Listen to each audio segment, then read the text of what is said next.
c'est pas simple quand il y a, quand il y a une question d'enfant, parce que les enfants, c'est des êtres sensibles, c'est des êtres qui ont eu des réactions qui ne sont pas les nôtres, une logique qui n'est pas, qui n'est pas la nôtre. Et il faut surtout ne pas, déjà dans un premier temps, couper la relation avec l'enfant.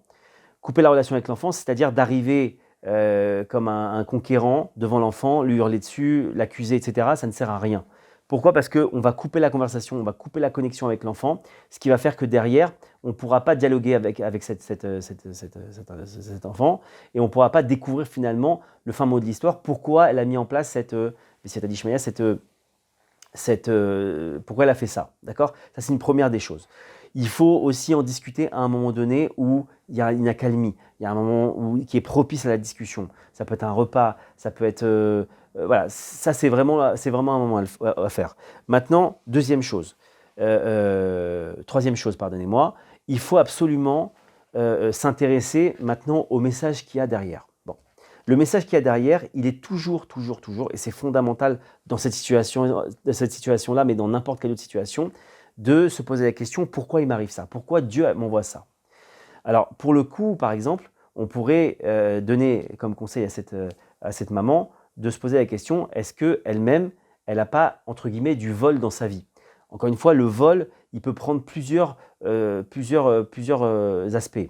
Ça peut être un vol, effectivement, le vol vulgaire, on va dire ça comme ça, à l'étalage ou dans les affaires, ou escroquerie, etc. Donc, ça, c'est une première piste. Mais aussi, sachez qu'il y a aussi du vol de connaissances, du vol de sommeil, etc. Donc ça, c'est une piste qu'il faut absolument exploiter pour savoir est-ce que finalement, comment dirais-je, qu'est-ce qui s'est passé, pourquoi j'ai eu cet avertissement-là. Deuxième chose, prendre aussi les acteurs qui ont eu lieu là-dedans. On voit que c'est une maman et son enfant. Alors peut-être que mesure pour mesure, la maman, les parents, c'est toujours un signe que soit c'est en relation avec nos propres parents, soit c'est en relation avec Dieu. C'est toujours cette dimension qu'il faut voir. Donc, si la personne, elle a eu un problème avec son enfant, alors il faut qu'elle se pose la question, qu'est-ce que j'ai pu faire à éventuellement mes propres parents? La deuxième chose qu'elle doit se poser comme question, c'est peut-être, si elle ne trouve pas, de se poser la question, qu'est-ce que j'ai pu faire à Dieu? Peut-être qu'à Dieu, j'ai volé des choses, j'en sais rien. D'accord? Manger sans bénédiction, sachez que on frôle le vol. Pourquoi? Parce que la bénédiction, quand on fait une bracha une bénédiction sur un fruit ou un élément qu'on va manger, c'est une sorte de permission qu'on demande au Créateur, puisque le Hachem, le monde lui appartient.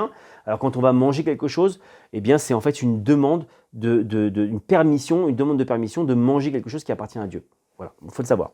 Donc c'est tout ce cheminement-là.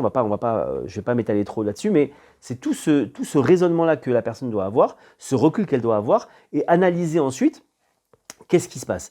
Ensuite, toujours, elle inclut la prière, et ça c'est fondamental et je ne lâcherai jamais ça. Il faut qu'elle inclue à ce moment-là dans sa prière toujours Hachem. Elle demande à Hachem pourquoi il y a eu ça, qu'elle l'éclaire pour avoir la bonne piste, et que quand elle a la piste, elle commence à faire tchouva, effectivement, elle se repente pour pouvoir tout simplement réparer ce qu'il y a à réparer là-dessus.